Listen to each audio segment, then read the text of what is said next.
Thank you, Mr. Speaker. And my honourable colleague from Carleton, his last comments are so reminiscent of the 2011 position of the Conservative Party regarding pipelines.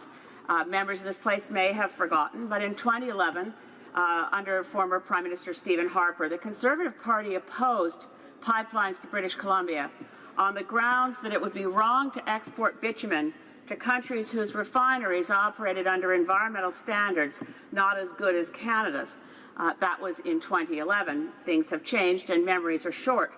I wanted to put to my honourable friend from Carleton that it is very difficult, and I will defend this government very little on their climate plan. They don't have a plan. They had very few promises in the Liberal platform. One of them was carbon pricing, so clearly they have public support to bring in carbon pricing because the NDP, the Greens and the Liberals ran on policies for carbon pricing of different sorts, and that was by far the majority of voters. And the Liberals won the majority of seats without the majority of voters. But on this, the majority of voters are with them, bring in carbon pricing. But if Ontario, for instance, goes from Kathleen Wynne, and we now know Doug Ford's coming in, Doug Ford has said he's going to pull out of cap and trade. How do you estimate a national price when you don't know what Ontario will do? Honourable member for Carleton. Well, that is a good question. Before I answer, I just want to thank the Honourable Leader of the Green Party.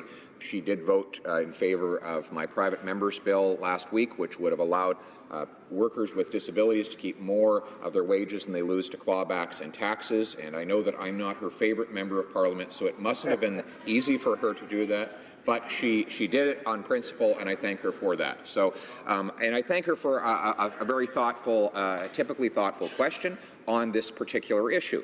Now, I have to be honest. I agree with Doug Ford that Kathleen Wynne's cap-and-trade system was an absolute disaster. I mean, of all of the ways to address climate change, this was probably the worst one. It will end up sending billions of dollars to California and to other jurisdictions in trading of carbon credits. It will ultimately create a new class of investment bankers and insiders who will make a fortune, and the revenues raised by the government itself are disproportionately going to the wealthy and well-connected in the form of handouts to businesses and rebates for those who can afford $150,000 electric Mercedes. It is another massive wealth transfer from the working class to the super rich, and therefore I agree with him that we should scrap it, and we should work on environmental policies that actually protect our ecology without devastating our economy.